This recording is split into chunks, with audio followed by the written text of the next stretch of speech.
Hey everybody, how you doing? Teching here. I'm up here in the corner in case you missed me. Hi, how you doing? Yeah, how are you? Awesome. All right.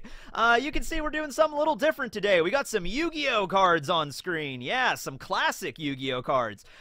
Yu-Gi-Oh and me throughout the years, it's kind of like a roller coaster, you know? I'll be really intensely into the card game for a little while, and then I'll go into a lull for a few months, maybe even a few years where I'm not really into it at all, and then I get right back into it eventually. It always keeps pulling me back in, right? And that's pretty much the case my entire life. I was 9 years old in 2002 when Legend of Blue Eyes White Dragon, the first set that we're going to be looking at today, was released. And I might be remembering this wrong. Let me know. I didn't really go back and double check any of this, but I am pretty sure the Yu-Gi-Oh anime was airing in the United States before the card game was released in the United States, if I'm remembering this correctly. Because I remember going down my grandparents' house when I was a little kid, watching Yu-Gi-Oh in their living room, and wanting to play the game so bad, wanting to get the Blue Eyes White Dragon and the Dark Magician and all the spells and everything, and or magic cards back then. And I just remember going to the store and just never seeing any of them. So it might have been a situation where they were released, but maybe limited. I kind of lived out in the middle of the country, so maybe it didn't get into my area yet. But I actually remember going and taking pieces of poster board and making my own Yu-Gi-Oh cards. I don't know if I'm the only one that ever did that. I don't know. It's like, did anybody else ever do that? Make their own Yu-Gi-Oh cards when they weren't available or whatever? But I did that. And it sucks because I really wish I still had those things. But I remember one day when me and my dad went into Walmart, we saw the Yu-Gi Kaiba starter decks, the first, starter decks to ever be released, and I begged my dad to buy me one, and I got the Yu-Gi deck, and as soon as I got home with my actual Yu-Gi-Oh cards, I grabbed all of the cards I had made and immediately dumped them in the trash. And I remember doing that, and that sucks because I wish I would have saved those because some of them were very goofy. But anyway, I've been getting really back into Yu-Gi-Oh, the card game, recently, and I have to really honestly thank some YouTube channels for that. Simo's channel is a big one, and also Team APS. Those guys have some really good, entertaining content. On Simo's channel, I love the Progression series, loved Sealed Showdown, MBT, Gage, RJ, Ruxin, everybody, awesome time with those channels, and really have, actually I watch them a lot while I'm editing and stuff, doing busy work, and I'll just put them on in the background, so really nice. I wanted to do some Yu-Gi-Oh content then as a video while I'm on vacation, and I'm not going to be playing the game, but you know what I really do like about Yu-Gi-Oh? I like those earlier sets of Yu-Gi-Oh! I just love the cards. I think they just have so much charm to them because it's like the very beginning of the game, and it ties a lot into like the nostalgia of my childhood. So we're just gonna go through every card in the first booster set, Legend of Blue Eyes, and I'm just gonna tell you what I think about them. I'm not gonna rank them or anything because I don't really do tier lists, it's just not really how I do things. So I'm just literally gonna go down the list here. There's 126 cards, and starting off with the Tri-Horn Dragon. Now this is the secret rare in the set, and I love this card. Actually, I pulled this card and I went and looked for it. I know I have it somewhere, but with the move and everything, everything's kind of like discombobulated right now. But I do own this card from LOB, and I always thought it was way cooler than the Blue Eyes White Dragon. Blue Eyes White Dragon, awesome, and I think the artwork of the Blue Eyes in this set, right there, like the artwork that was basically kind of like off an Egyptian hieroglyph, is the coolest artwork for the Blue Eyes. I didn't really care much for the later ones. Actually, you know what?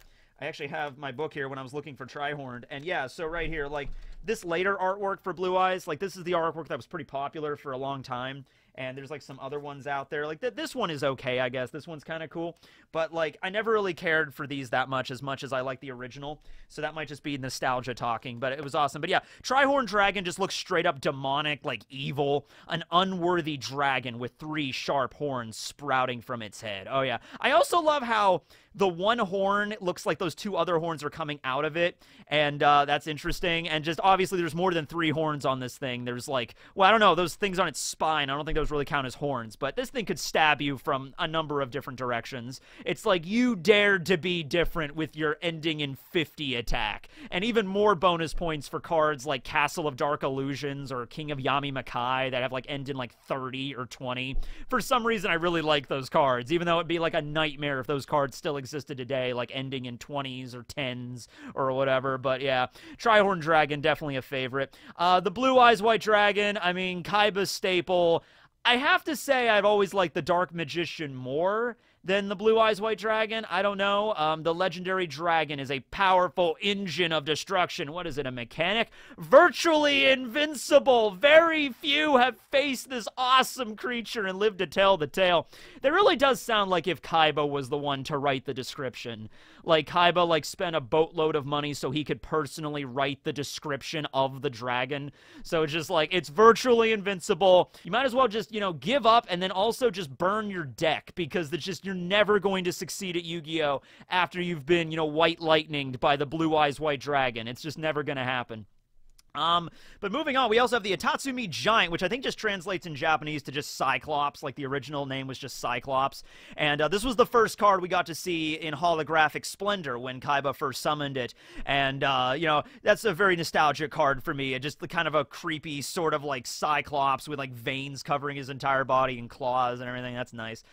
Flame Swordsman, this is an epic looking card. I love this one. This is Joey's favorite card. I remember the episode in the anime where Joey transformed into the Flame Swordsman during that shadow duel with Bakura in Season 1. But I always thought it looked really cool. You know, they'd also be able to talk to him when he became his deck master later on in the Virtual World arc. You know, I don't know, like just the sword, the hilt, the kanji for fire that's on the blade itself, Salamandra, which was an equip spell later on that just had the sword on it. Like anybody could just pick up this sword, any fire monster could reap the benefits of this sword. The helmet is neat, even though I don't know how practical it is to have these two giant spikes like jutting out of your helmet. He's got like what looks like, I always thought they looked like pickaxes, you know, like in a coal mine or something, like a pickaxe on his shoulder. So it just goes in line with like anime armor logic that makes no damn sense, but it just looks really cool. And it's a fusion monster, which I don't think it was ever a fusion monster in the anime. Joey would always just slam the card down like it was a normal monster, not a big deal.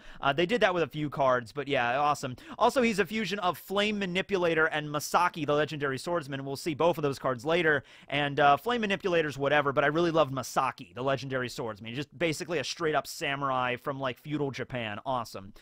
Skull Servant. See, this is what I mean, like, this was such a simpler time in Yu-Gi-Oh! Now, I know Skull Servant went on to actually have its own archetype. Like, there is an archetype with a lot of Skull Servant support now. I don't know if it's any good, but I know it exists, you know? So, but just look at this. We're talking level 1 vanilla monster, 300 attack, 200 defense. And that's it. That's all you got. A skeletal ghost that isn't strong but can mean trouble in large numbers. And that would not become any sort of relevant until, like, over a decade later, I think. Yeah, but, yes, Skull Servant is just, like, a bag of bones that was just animated, and you could literally just punch really hard and it would just fall apart, was the basic idea of Skull Servant, I guess. And then we have Yugi's ace, the Dark Magician. You know, Pikachu is easily the mascot for the entire Pokemon franchise, right? Like, when you think of Pokemon, you think of Pikachu. They push Pikachu constantly. I would always argue the Dark Magician is the mascot for Yu-Gi-Oh! Although a lot of people find that as a contentious statement. A lot of people definitely consider the Blue Eyes White Dragon to be more famous. A lot of other people say it's like whatever is the ace card of the main character. So like it's Neos for Jaden, you know, it's Stardust for Yusei, you know, and throughout the years, like it changes. But I'm gonna stick to my guns here, and I'm gonna say, yeah, Dark Magician is still the main, like, mascot of the Yu-Gi-Oh! Franchise, right? Of course, he's gained a crap ton of support, and once again, I still love the artwork from LOB. It's my favorite. The idea that he has the spellbinding circle behind him, he's striking that weird pose with his helmet, and once again, the ultimate wizard in terms of attack and defense. You can't possibly hope to defeat this magician. Awesome. And, you know, I love the scene in the very first episode. Go back and watch it. Very first episode of the Yu-Gi-Oh! Anime, when it's just Yugi and Kaiba dueling. There's the scene when he summons the Dark Magician. There's this really awesome, like, choir music playing in the background that was, like, never used after that in the Yu-Gi-Oh! Anime. I guess because it's the first episode or whatever. But I'm telling you what, man, it's just such an epic ambiance to the arrival of the first summoning of the Dark Magician. Such a really badass feel, right? Then we have Gaia, the Fierce Knight. I mean, Can't get much cooler than this. He's just a really badass knight wearing some badass armor with spikes, dual-wielding jousting lances. A knight whose horse travels faster than the wind. His battle charge is a force to be reckoned with. He'll just run you down and just stab you. Gaia, of course, has his fusion in this set, I believe, the Dragon Champion. I think that's the other secret rare other than Tri-Horned. And so, yeah, like the first fusion, I think, in the entire anime when Yugi fuses it with the Curse of Dragon. That was an epic moment, to be sure. Celtic Guardian, you know, he's cool. He's a cool guy, an elf who learned to wield a sword. He baffles enemies with lightning-swift attacks. You know, it's just like he's an elf soldier warrior from like straight out of like Lord of the Rings or whatever, kind of, sort of, not really, but I like his armor. Once again, the spikes, the horns coming out of his helmet, not really sure if that's practical. This is Link if he just had enough, you know. He's just like, he's done, he's just gonna armor up and then just go and attack, right? And so there was also another version that came out later that was like the obnoxious Celtic Guardian, and I remember that when Yu-Gi-Oh! Abridged, you know, was really big, and, you know, well, it still really is really big, but it was like coming out with like new episodes all the time. Every time Celtic Guardian would be summoned, it would always be like a different like descriptor, a different like adjective. Like, he's the obnoxious Celtic Guardian, now he's the disgruntled Celtic Guardian, now he's the jealous Celtic Guardian, you know, and little lines of dialogue for each one. Basic Insect. You can't get more LOB than this, ladies and gentlemen. It's just a bug. They could have literally just called it Insect. There actually are a few cards that are just named after animals. There's one card that's literally just called Wolf. There's another one that's just Jellyfish, you know, and there we have Basic Insect. Usually found traveling in swarms, the creature's ideal environment is the forest. Once again, even despite such a basic design, I like it, you know? It's like a giant grasshopper, mantis kind of thing. It's got spikes all over its body. Weevil summons it with the giant, like, destroyer cannon attached to it, which is such a weird equip spell for an insect. You know, it's like, you know, the warriors get the legendary sword, the beasts get, like, the moon and the beast fangs and stuff. And it's like, what are we going to give as a power-up for insect-type monsters? Oh, yeah, giant fuck-off laser cannon that attaches to the back of them. That should work. I'm like, yeah, okay. Prime Yu-Gi-Oh! Right here. Mammoth Graveyard. It's just a reanimated mammoth skull. Like, a lot of these I could see incorporated into, like, I mean, most Yu-Gi-Oh! Cards could probably be incorporated into, like, a D&D campaign. But I don't know. You run across a giant zombie elephant, and it's stampeding towards you, so you better figure out something. It is not a zombie type, though, oddly enough. It is a dinosaur. Who could forget the time-honored moment in the Yu-Gi-Oh! Anime when Yugi fuses this thing to the Blue Eyes Ultimate Dragon and begins to rot away, it begins to, like, you know, necrosis sets in and it turns into like a pile of sludge. That's a good one. We got Silver Fang. It's just a green wolf. Pretty badass Silver Fang, you know, whatever. Dark Gray. You see, like, most of these cards up until this point were very prominent in the anime. Yeah, like, every one of these cards was either wielded by, like, Kaiba or Yugi or Joey or Weevil for the basic insect. This is, like, the first card I think we really have in LOB. I guess Tri-Horned Dragon, too, because I guess Tri-Horned Dragon was never really used in the anime either. But Dark Gray is the first one that's never really showed up in the anime in any real major capacity. It's just like a sheep or a ram, goat kind of creature. It kind of looks like an alien goat, basically. But yeah, it cannot be seen by mortal eyes. I love the flavor text on a lot of these earlier Yu-Gi-Oh! Cards because it sets them up as being, this is the most mystical, magical creature ever, but there's nothing, it's just a normal monster, right? Like, entirely gray, this beast has rarely been seen by mortal eyes. Does that tie into anything involving the game? No, not at all, but it's cool. It's mysterious. Trial of Nightmare. Oh, I think this is the first one that's actually been censored in the set, because the original Trial of Nightmare, that sword piercing the coffin, there was just blood, like, splurting out of it, right? And I think it was also called Trial of Hell, was, like, the original name of it. The Fiend passes judgment on enemies that are locked in the coffin. So this is a pretty grisly card. I mean, up until now, it's been typical Lord of the Rings, you know, Magic the Gathering. Like, well, I'm not really that into Magic the Gathering. There's, like, a Magic the Gathering card just called Murder, so I shouldn't equate that. It's been, like, pretty standard up until this point, though. Like, Cyclopses, dragons, wizards, elves, you know, zombie elephants. And then we get to this thing. It's like, yeah, no, it's just a sword that locks you in a coffin somehow and then just stabs you and sends your soul straight to screaming into hell for all eternity. Yeah. Pretty badass there. Nemu Riko. A childlike creature that controls that controls a sleep fiend to beckon enemies into eternal slumber. This one is probably the first one in this set that I'm just kind of like, eh. Yeah, it's like, whatever. The 13th Grave, getting back to the cool ones, a zombie that suddenly appeared from plot number 13, an empty grave. This was a card that was used by one of my favorite characters in the anime, Duke Devlin. Duke, the Dice Man, brings sexy back Devlin, alright? Love the 13th Grave. Kind of like Skull Servant, except way creepier, you know? Because Skull Servant, you know, I don't know, he was just like a bag of bones being reanimated, but this thing has like a weird demonic aura around it, and it's like its bones have like yellowed, so it's like it's been dead for like a really long ass time, and it's wielding this giant sword, and it just crawls out of an empty grave.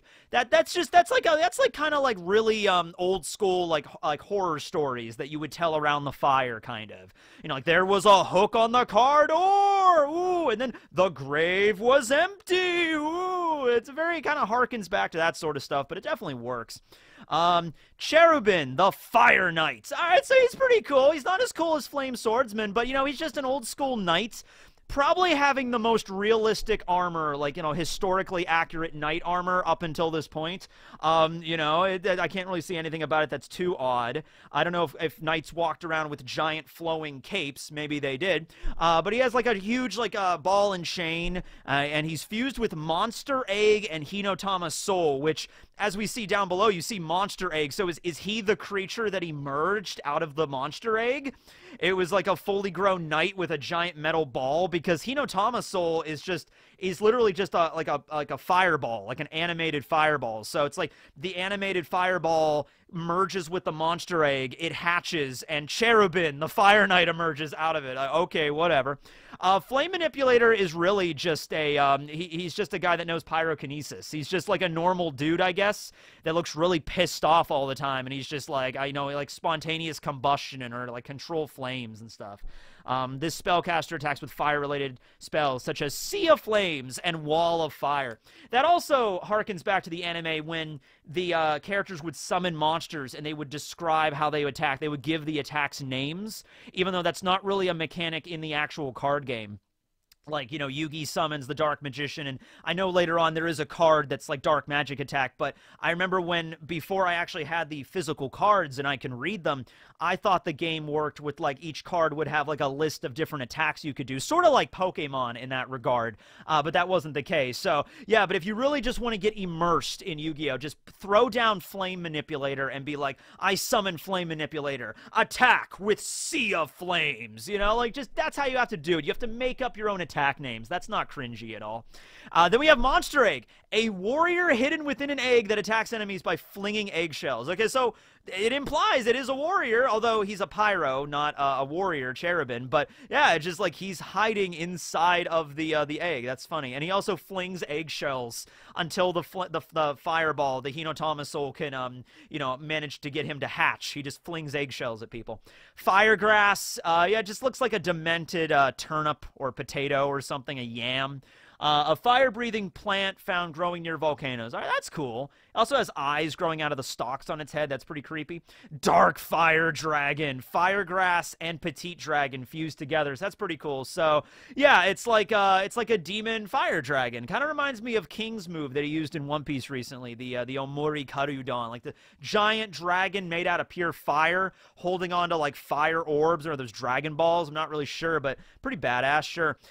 Dark King of the Abyss. This is going along with that same line of that same logic of, like, it is said, this king of the netherworld once had the power to rule over the dark. This is the guy right here. This is the dude.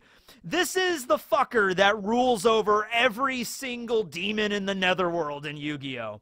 And he's a vanilla monster that has 1,200 attack and 800 defense, no special effects. Although it did say he used to. He used to be the king. He's not doing so well anymore. He's been cast into the abyss, and now he just lives down there, and it looks like he has to trim his fingernails, but yeah.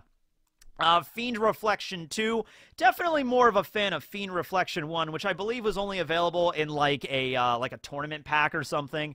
That's what also also blew my mind. I had this like little Yu-Gi-Oh handbook when I was a kid, and it would be like, oh, where are like some of these cards at? Like Fiend Reflection 2. I remember like Winged Dragon, Guardian of the Fortress had a number 1 and 2, but like where are the other ones? And like they're in like special release sets and like tournament packs and like stuff you couldn't buy in the store. And I was always like really mad about that, because in those days there were like no Yu-Gi-Oh events in my area. There was no game shop you could go to for locals or anything like that. Just didn't exist back then until years later. So there's no way I could get my hands on these cards. Maybe eBay or something, I guess. But here we have Fusionist. And now Fusionist is, I mean, there's probably weaker fusion monsters, but for a very long time, this is like the weakest fusion. And I love about this because Fusionist is actually weaker than one of the fusion monsters that make it up, which is great. There's another one, too, that's Flame Ghost. That's like the same thing. So Fusionist here is a fusion of Petite Angel and Mystic Sheep number 2.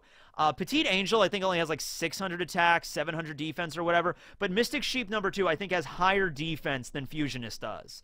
Actually, you know what? And I actually kept Fusionist and Darkfire Dragon and a lot of these low-leveled simple fusion summons in my extra deck for a long time, because when I got back into Yu-Gi-Oh! In like 2011, 2012, Six Samurai were big, and I would have instant fusion in my deck, and I would also have these kind of cards in my extra deck, so summoning them, and then I can overlay them also for like, you know, XZ's cards and things, and that was kind of a tactic for a long time there, for a little bit in Yu-Gi-Oh! Turtle Tiger is like whatever. He's a tiger that's a turtle. You know, attack 1,000, defense 1,500, whatever. It looks kind of badass. Petite Dragon is the dragon that makes up Darkfire Dragon. He just looks so happy and chipper. He's like, yeah, I'm going to go on a dragon adventure. A very small dragon known for its vicious attacks. So right here we have Petite Angel, but look at this. A quick moving tiny fairy. So 600 attack, 900 defense. So already, Fusionist has shittier defense than one of the cards that make it up.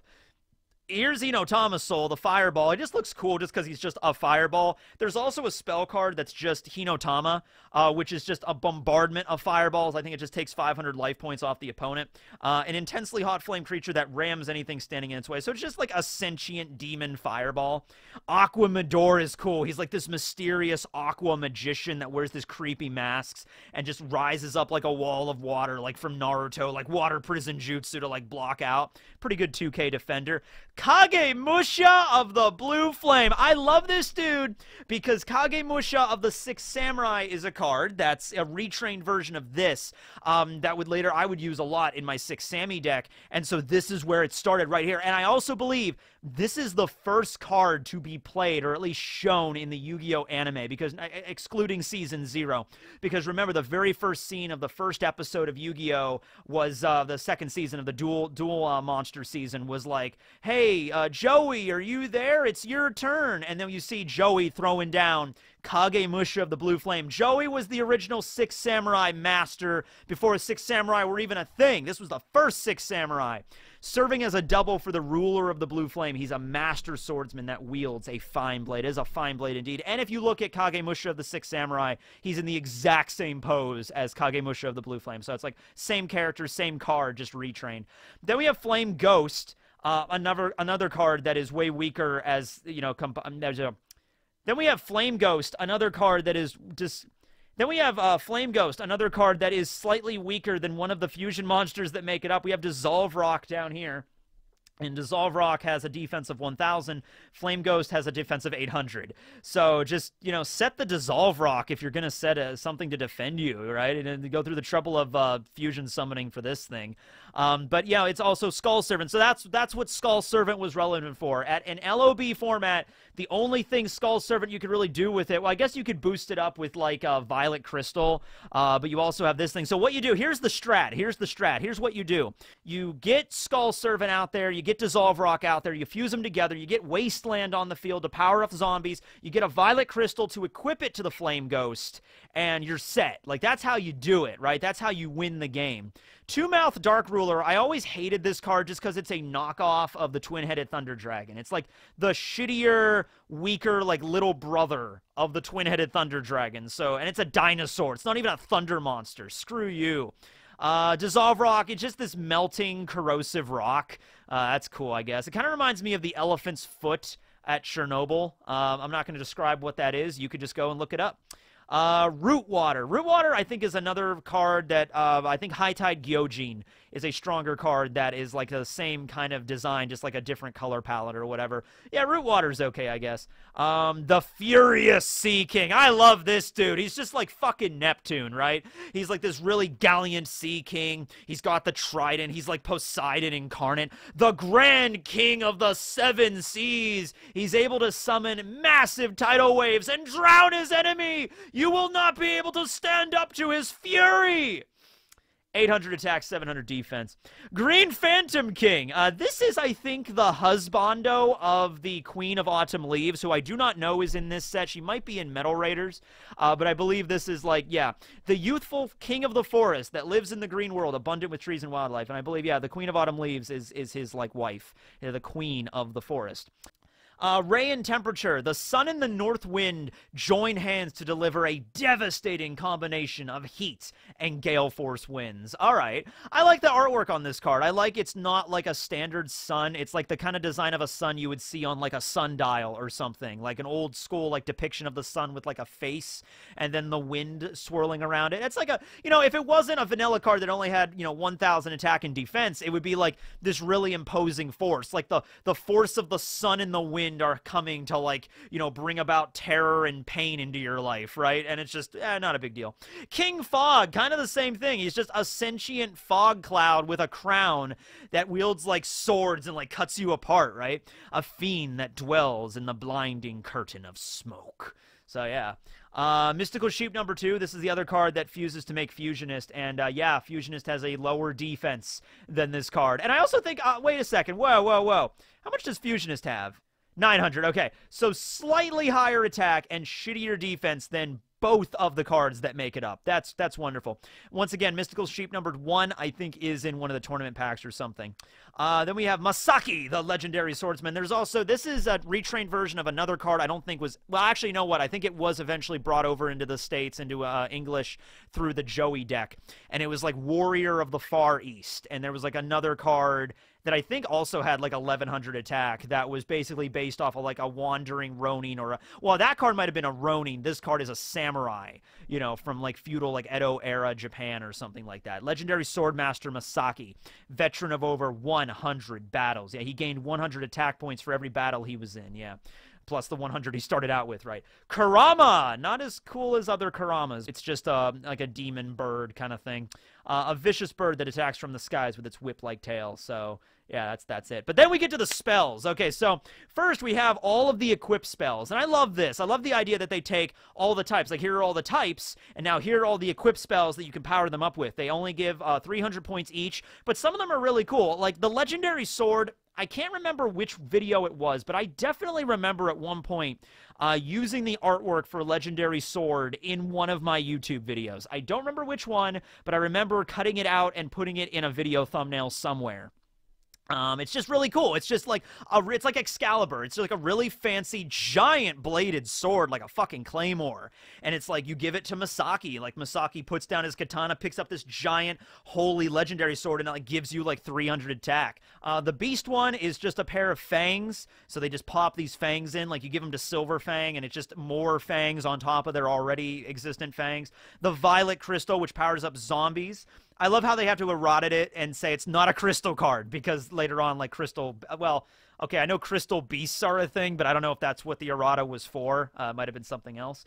But yeah, it's just this mass of, like, necrotic energy. So what you do is, yeah, you get, like, 3 violet crystals, okay? You get yourself a Wasteland, a Skull Servant, and the Hinotama Soul, or the Flame Manipulator, or whatever, or the Dissolve Rock. That was it. The Skull Servant, Dissolve Rock. Fuse for the Flame Ghost. Flame Ghost has, what, 100 attack, right? Okay, so 3 violet crystals on this bad boy. It gets up to 1900 attack. 1900 attack! That can hit over pretty much everything. Actually, there are more monsters in this set because we didn't talk about Skull Redbird. Yeah, there's more monsters down here. I was like, there's no way that is all the monsters there are. There's more cards than that. But, yeah, so get 3 violet crystals, 1900. Wasteland gets it up to 2100. You have turned your Skull Servant into a beast with 2100 attack that nothing can defeat. Book of Secret Arts, it's just a book, magical spell book that you give. I always imagine this one because it's such a common card. It was like a discount spell book. It's not like the book of like the Magic Formula book or anything else that's like more rare. It's just like a shitty discount spell book that you could pick up, and it's like you learn basic magic tricks. But hey, it boosts your attack by 300. Power of Kaishin, power of the sea god. Basically, it's just like it's Poseidon's trident that you just pick up and just like, I have the power of Neptune. Like that's pretty much that.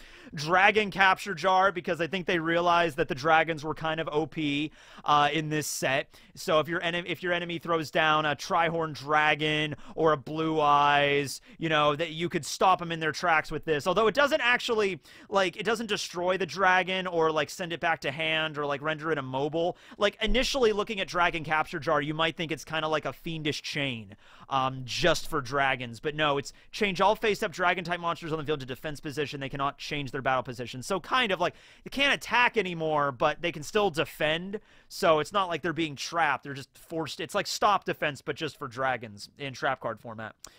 Then we get to some of the field spells, all of the field spells, actually. I love the early field spells. I only feel like they probably could have gotten away with giving it more than just 200. I feel like it could have been like a 500 attack and defense bonus, because it's on for your opponent as well. It's not like you're the only one getting the bonus.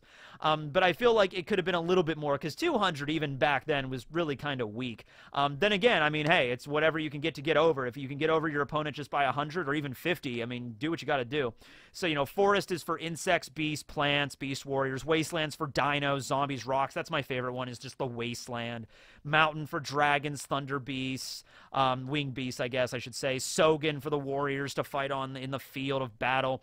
Umi, or the ocean, the sea, for fish, sea serpent, thunder, aqua. And then Yami is just dark. And I remember when the English anime gave Tem's name as just Yami, I'm like, I know what that is because of the card game. So darkness, Yu-Gi-Oh. There you go. Dark Hole, that's a pretty epic card. That was in all of like the starter decks, like the Yu-Gi Kaiba starter deck that had that, but it was a super rare here, which was a big deal. Raigeki, I remember I also pulled a Raigeki out of this set. The thing you got to understand about Raigeki is that like it wasn't a guarantee. Like back in the day, like everybody had Dark Hole, fucking everybody, because Dark Hole was in like all the structure decks and everything from like Yu-Gi, Kaiba, Joey, Pegasus. Like everybody had probably multiple copies of Dark Hole, right? But Raigeki wasn't in any starter deck. You had to get it out of LOB back then. That was the only way to get it, and it was a super rare. And card packs cost money. They were like $4 or $5 a pack, and I begged my parents to buy so many of them. But if you could actually pull Raigeki, so I did end up pulling Raigeki, but it wasn't until like way later. I think it was when in the re-releases, like when they did like the legendary collections or whatever, they re-released LOB. I got Raigeki through that, but I never had it when I was a kid. But I wanted it so bad because it was just like, it was the one-sided Dark Hole. It was like the perfect version. It was the perfect card. It wipes out all of your opponent's monsters, and they can't do shit to stop you because there's no counter traps at this point, really. There's no way to like negate the activation of Raigeki under like only, I think, very, very specific circumstances.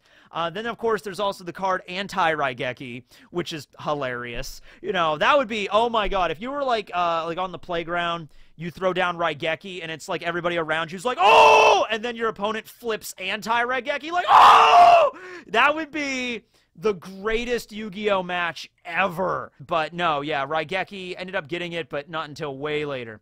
Okay, Red Medicine, 500 life points, who cares? Sparks, inflict 200 damage. I always remember Sparks from Yu-Gi-Oh! Forbidden Memories, where it only inflicted 50 damage to your opponent. 50 damage. I wish they would have kept that effect in here. That would have been hilarious. There's Hinotama, just deals 500 damage. Fishers, I mean, it's removal. I mean, no, it's pretty solid removal. It's a rare. Destroy one face-up monster your opponent controls that has the lowest attack.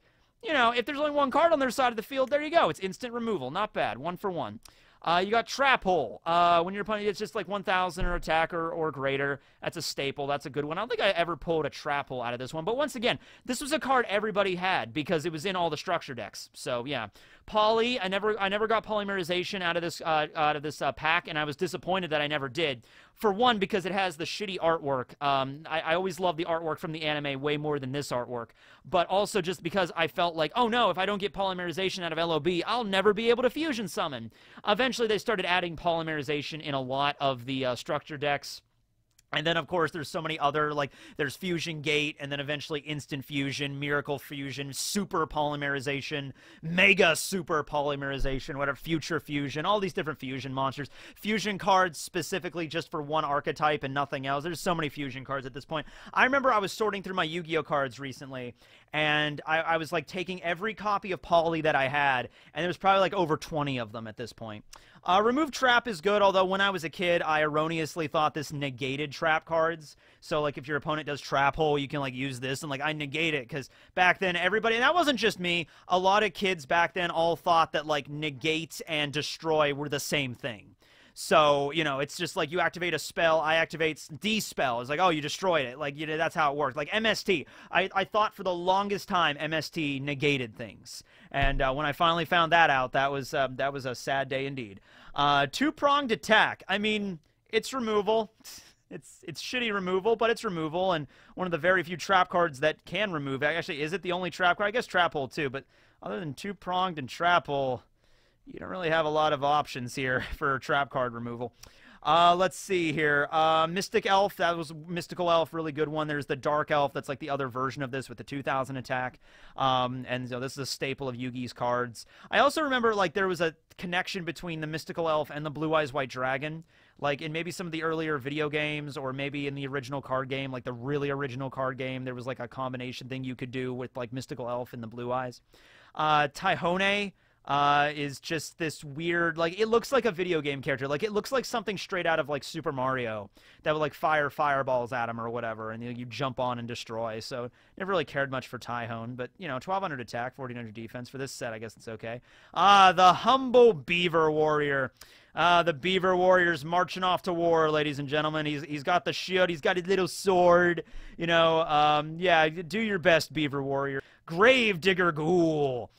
This is the first card in the entire game, I think, that can banish. Before banish was even really a term, it was just removed from play. Select 2 monster cards from your opponent's graveyard. These monster cards are removed from play. Really, honestly, the only way to deal with Monster Reborn, and Monster Reborn is a ultra rare in this set. But, yeah, other than that, really the only thing you can do to prevent your opponent summoning something back from the grave was this card for a while. Curse of Dragon. I like Guy the Dragon Champion. I never really cared for Curse of Dragon, just the design. I don't know, the face just looks stupid to me with the giant horns sticking out. Maybe it's just like maybe if it was a blue dragon, you know, blue and red instead of yellow and red, maybe I thought it would look cooler, but I don't know, I just never really cared much for Curse of Dragon. Carbolna Warrior. This was another card that I had in my extra deck for a long time with my 6 Samurai, because it helped out quite a bit. It was an Earth, it was 4 stars, and it was a Warrior, and that was very applicable with the 6 Samurai deck. Giant Soldier of Stone. Pretty nostalgic card. Just a giant statue that has a sword, little kind of dagger thing it pulls out. So that's neat. Urabi. Which is a dinosaur. I think there's a Trachodon, which is the other, like, palette swapped version of this. But Urabi's alright. Red Eyes Black Dragon. Inferno Fire Blast. Gotta say I like the Red Eyes more than I like the Blue Eyes White Dragon. Obviously less attack, but still pretty epic. And I feel like the Red Eyes kind of got shafted, although the archetype for Red Eyes is awesome. Like the Red Eyes Dark Dragoon and everything like that. The metal Red Eyes Darkness Dragon, Red Eyes Darkness Metal Dragon, Red Eyes Darkness Metal Zombie Dragon. All the different variations therein that exist. But here's where it started, and who could forget the badass theme it had in the anime? It's like, you know, just way cooler than the Blue Eyes in every respect. Oh, and holy shit, look at this. First effect monster we've seen in this set. The Reaper of the Cards. Which, I mean, looks really cool that it's a fucking Grim Reaper with, like, the cards around his neck with a giant scythe that just reaps the cards in the graveyard. Also played a role in the Bakura episode of the anime in Season 1. So, it's a flip effect. It's got 1,380 attack and 1,930 defense. This is the shit I'm talking about. Select one trap card on the field and destroy it. If the selected card is set, pick up and see the card. If it's a trap card, it's destroyed. If it's a spell card, return it to its original position. I'm going to say that's a shitty effect, but really cool looking card, okay? The Witty Phantom. How very witty. That was also in a structure deck. You know, he's alright. He has a pretty decent attack for this set. He's a very fancy, dapper kind of demon, kind of fiend. Larvus. I don't think I've ever used Larvis or pulled Larvis. He's a bird creature. That is weird. That thing does not look like a bird. It looks like some weird, like, it looks like some weird construct that, like, a scientist would make in its lab, like a wizard would make as, like, an animated familiar or something. This thing does not look like a bird, and it is not a winged beast. It's just a regular beast. So I guess it's just bird-like, I guess. How does this thing look like a bird? I don't get it. None of the aspects of this thing resemble a bird. Maybe the talons? I don't get it. Hard armor. I like this. It's just an animated suit of armor that has a sword and a giant shield. So it's like, I'm made of armor, I'm gonna block you. It's got like a face. 1200 defense. This should have been a 2K defender. Honestly, I can't think of any. Like, Aquamador is a 2K defender. I think Spirit of the Harp is in this. Like, why is this not a 2K defender? Like, this would be the perfect one. Maneater. It's just a plant. That's just a man-eating plant with poison feelers for attacking enemies, yeah. M-Warrior 1 and 2. I have to say I think blue is just because blue is my favorite color, and I think that's like influencing my my likability for a lot of these cards, I guess. M-Warrior 1 is way cooler than M-Warrior 2. I'm assuming the M stands for magnet. Yeah, magnetism to block an enemy's escape, and then when they fuse together, they make Carbolna Warrior, which I don't think Carbolna Warrior really has anything to do with magnets, but, like, okay. Also, that would be cool if they were, like the Thunder type instead of Warrior, but I guess they're M Warriors, so that makes sense. Then we have Spirit of the Harp, which, yeah, is the 2K defender. Armail. You know, he's cool, I guess. He's like this armored guy with a tail. A strange warrior who manipulates 3 deadly blades, both with hands and his tail. Like, all right, yeah, he's like a scorpion kind of worm, snake kind of guy. Yeah, that's cool, whatever. It makes sense. Terra the Terrible. Yeah, this is like a professional wrestler of, like, the underworld or whatever. Like, hi, how you doing? My name's Terra the Terrible. It's like, oh, dear. And then you just, like, get crushed. Frenzied Panda. Man, this panda's pissed. And it's going to, like, rip you apart. Yeah, a savage beast that carries a big bamboo stick for beating down its enemies. Holy shit, this panda's had enough. Pandas are so docile usually, but not this one. This panda will fuck you up, man. Kumo Toko. Kumo Toko. So Kumo in Japanese just means spider. It can also mean cloud, but I'm assuming spider in this context. A massive intelligent spider, see, there you go, that traps enemies with webbing. So yeah, Kumo Toko. So that's cool. Metabat. Metabat. That sounds like a Pokemon name. Metabat. Crobat.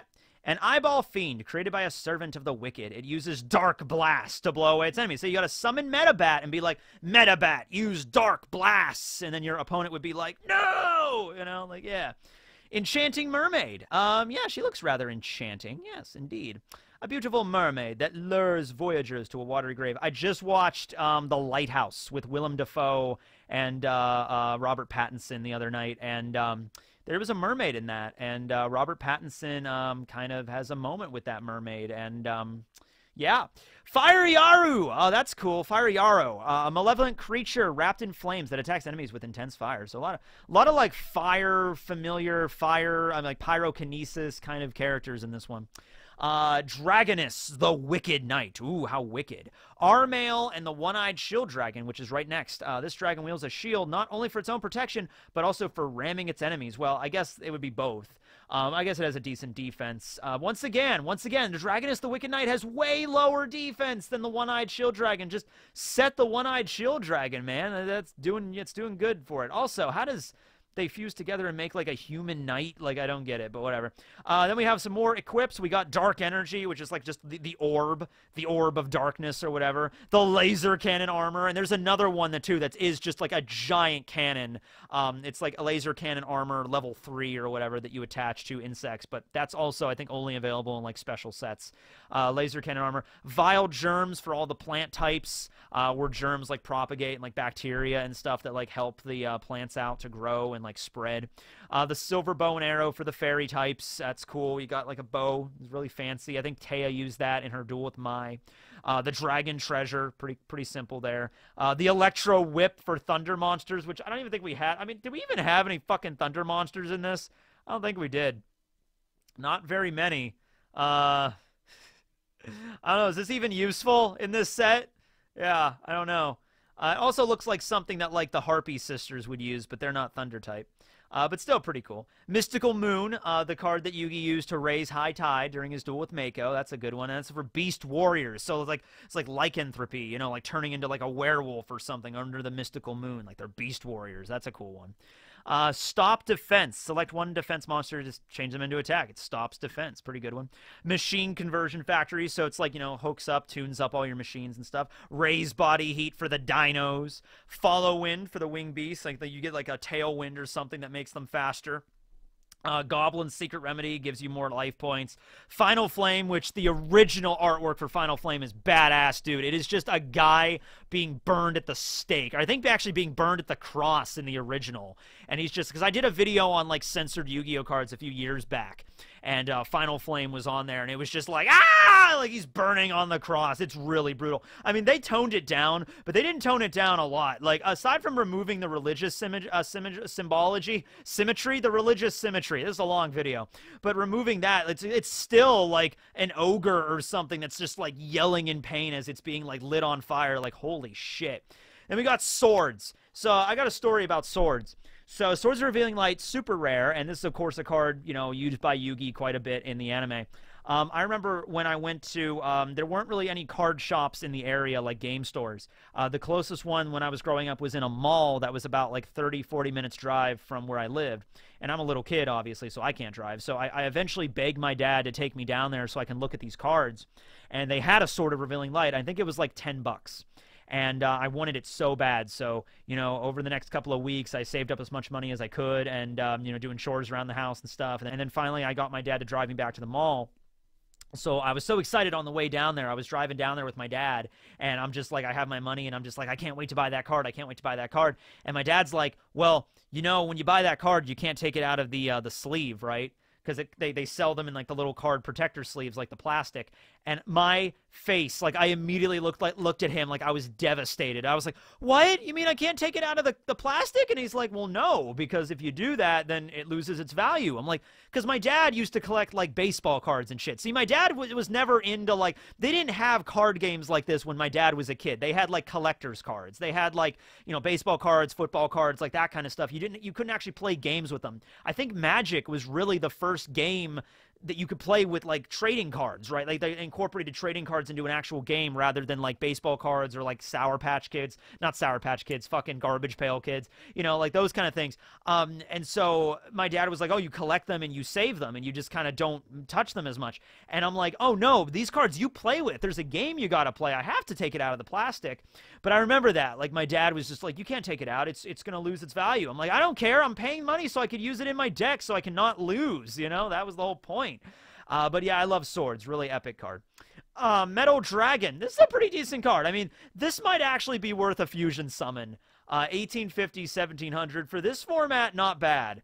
And Steel Ogre, Grotto 1, and Lesser Dragon, I think they're both weaker than the fusion monster for a change. And it's even better than Flame Swordsman. So yeah, I would think that if you can't get a Gaia the Fierce Knight, which is the fusion, that's the secret rare, because this is only a rare. I think in terms of like fusion monsters, the best bang for your buck would probably be Metal Dragon. Slap a Machine Conversion Factory on there, you get up to 2150. That'll even trump the Flame Ghost that we bolstered up, man. So there you go. Spike Seadra. I mean, it's a sea monster. It's whatever. Tripwire Beast. That's a thunder monster. So there you go. I think that might be the only card that you can equip the thunder, the electro whip to it. But there you go. I don't even know if it could hold a whip because it's like a four-legged beast, but whatever. Skull Red Bird. That card is the highest attack out of any vanilla in this set. 1550. That is the best you are getting. It's the Gemini Elves. It's the Gene Warped Warwolf for a long time. Yeah, that's all you got right there, right? It's Skull Red Bird. Then we have the other effect monster here. We have Arm Ninja. Flip target one spell card on the field, destroy it. So yeah, none of these cards can really get rid of trap cards, I guess. Wait, is this the inverted effect of Reaper of the Cards, I think? Select one trap card on the field to destroy it. And I think, yeah, the Arm Ninja was the spell. So yeah, that's basically kind of the same effect, kind of, just for both of them. So yeah, I guess when you're talking about trap and spell removal or like trying to get rid of them, I guess the only cards you really can work with are Arm Ninja and Reaper of the Cards. So have fun with that. Flower Wolf, not bad, and these cards are both weaker, but like 1800, not going to cut the mustard, went up against Metal Dragon. We got Maneater Bug, and we got Hane Hane. So those are really cool. And I mostly hear people mispronouncing Hane Hane. It's always Hane Hane, they say it, and I used to pronounce it Hane Hane, but I am pretty sure it is Hane Hane. But yeah, Maneater Bug destroys, its flip effect destroys a monster. Hane Hane bounces a monster. Pretty cool for the some of the first flip effects in the game. Sandstone is not bad if it was only level 4, but it is level 5, and that kind of sucks for those stats. But yeah. Misurai Zume or Misurai Zami, because Zame is shark. So there we go. A missile launching fish protected by deadly spikes. It's literally a shark with a missile launcher on its stomach. And I remember the missile launcher used to be colored red, and they changed it to light blue. But they didn't remove the missiles, so I don't know why like Konami had a problem with that. It's like, hey, it's okay for the shark to have a missile launcher, but it has to be colored light blue. Because missiles cannot be colored light blue, right? Whatever. Still Ogre Grotto 1, one of the monsters that summons the Metal Dragon. Oh my god, does this thing have a higher defense than Metal Dragon? Son of a gun, what is with this? It's like you have to choose. Do you want higher defense or you want more attack? You gotta choose. Fusing monsters together does not combine their stats. It actually makes some of their stats weaker for some reason. Lesser Dragon, though, he's pretty alright. He looks cool. Minor Dragon, incapable of breathing fire. Oh, that sucks. Can't even breathe fire, man. Dark World Thorns, one of the fusions for Flower Wolf. Looks pretty cool. There was also another version of this that I think is just like, not Maneater, but like Man-Eating Plant or something. That's like a green and pink version of this, which I actually think looks cooler. And that's one of the weird cases of this one being blue. But yeah. Drooling Lizard. Yeah, it's just a drooling lizard, 900, 800. Blood-sucking snake in human form. Oh, God. I shouldn't have read that. I think it was just like a dorky-looking lizard that's drooling a lot. But he's actually a blood-sucking snake. All right. Armored Starfish. Hi. I'm Patrick, the Armored Starfish. How you doing? A bluish starfish with a solid hide. Love it. It's blue. Succubus Knight. Okay, level 5, but 1650. That'll get over the Skull Red Bird. So, you know, more so than the Sandstone. So, yeah, Sandstone isn't going to get you anywhere. Where's Sandstone? Yeah, Sandstone's not going to get you anywhere. But, you know, if you tribute for the Succubus Knight, it'd probably be worth it.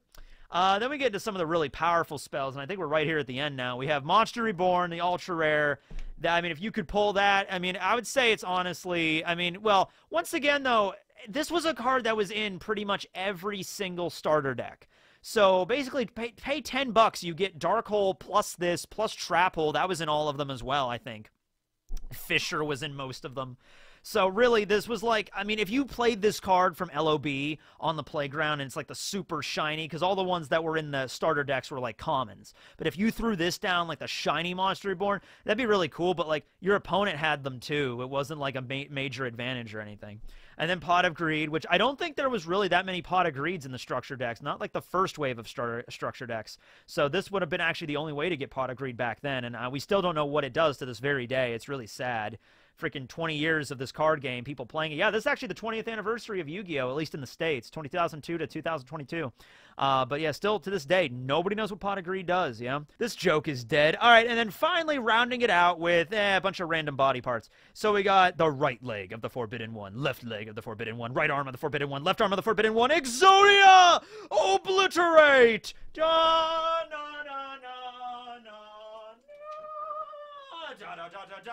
Shit.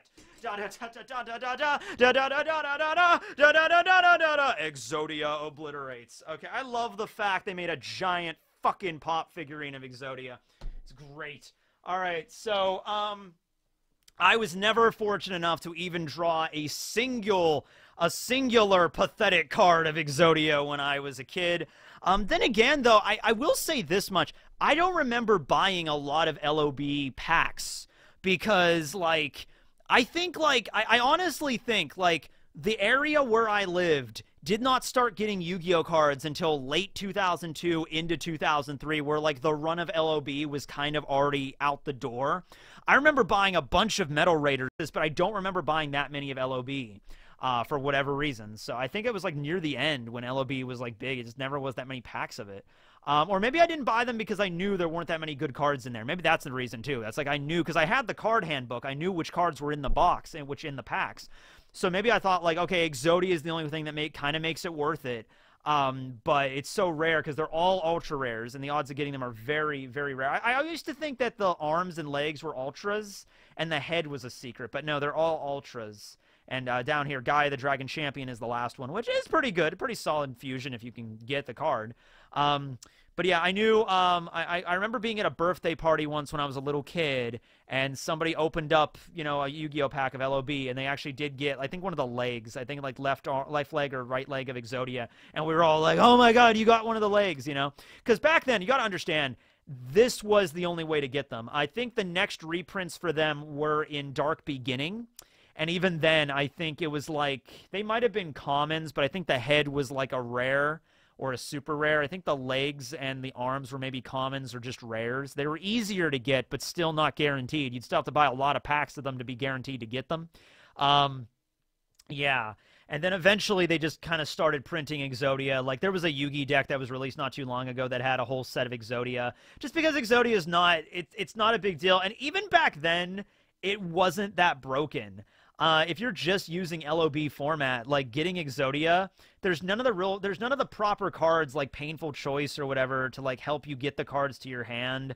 You know, there was like Painful Choice and also like, I'm trying to think of other cards. Backup Soldiers? Was there a thing with Exodia with Backup Soldiers? I'm really trying to remember my Yu-Gi-Oh here because I never played an Exodia deck. But any kind of cards to get you to draw really fast, get them into your hand and shit like that, there's really none of them in LOB. So, you know, basically Yugi's deck against Kaiba in the first episode was complete shit, and there's no way he could have actually drawn Exodia. Like, if this happened in real life, it'd be like freaking the moons collide on Friday the 13th, you know, while a black cat walks backwards under a ladder. You know, it would just be like the moons would have to align perfectly for this to happen. But yeah, Exodia is pretty badass, though. I mean, like, Exodia Obliterate. What do you guys, I'll end it with this. What do you guys prefer? Do you prefer Exodia Obliterate, or do you prefer the original, which was Exodo Hell Flame, where, yeah, Exodo Hell Flame does have hell in it, which makes it cooler, but just Obliterate is such a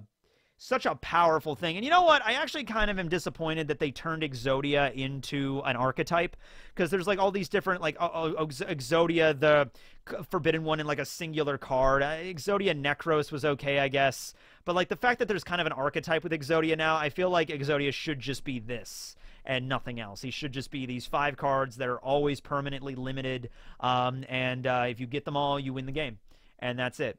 But anyway, yeah, that's a very long video. It's about an hour it took me to do that. I'm going to edit some stuff out, but man, that was a video, certainly. I don't know if I would do this again with Metal Raiders or whatever, but hey, this is certainly a video just to put on in the background if you want something to do. If you're playing a video game or something, you just want me to talk about Yu-Gi-Oh cards for an hour. Here you are. But yeah, thanks for watching, everybody. This will be Tekking signing out. Go subscribe to SEMO, Team APS, MBT, all those guys. Later.